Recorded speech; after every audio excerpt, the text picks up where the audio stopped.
je fais ma petite vidéo pour les 2 mois sous testostérone, dans mon bain, tout nu, parce que je suis assez content des résultats que ça donne au niveau de la musculature de mes épaules. Je faisais pas mal de sport avant de commencer la testostérone, du rugby, du hand, du basket, donc je pense que la testostérone fait en sorte que ça ressorte pas mal actuellement.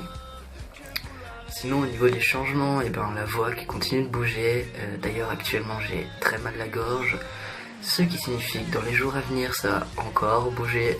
Et au niveau de la pilosité aussi, j'avais pas un poil sur les jambes et ça commence à venir.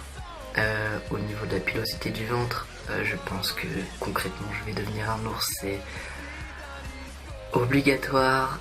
J'avais 2-3 poils juste en dessous du nombril avant de commencer la testostérone. Aujourd'hui je suis très fourni, donc tout en dessous de mon nombril, légèrement au-dessus, et j'ai une fine ligne qui remonte jusqu'en haut du torse actuellement.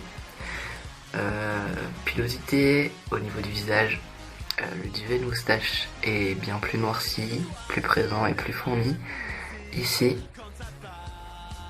je commence à avoir quelques poils. J'ai du duvet un peu partout sur le visage, qui est blond et léger.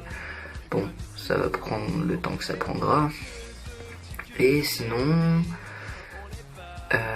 les changements en bas de la ceinture, c'est très très actif, ça bouge beaucoup.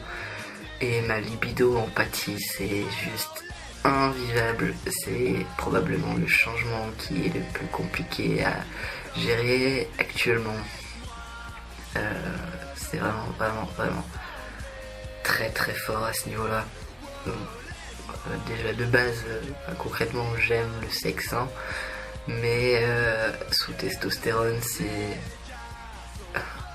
c'est décuplé, centuplé, tout ce que vous voulez. Du coup, mercredi j'ai mon bilan sanguin et ma 3e injection. Et le 19 j'ai rendez-vous avec mon médecin pour voir, selon mon bilan sanguin, s'il y a moyen de baisser un peu la dose. Je suis à 1 ampoule toutes les 4 semaines, voir s'il peut baisser et peut-être faire ça de manière plus régulière. C'est-à-dire plutôt passer à 1 demi-ampoule toutes les 2 semaines plutôt qu'une ampoule complète d'un coup.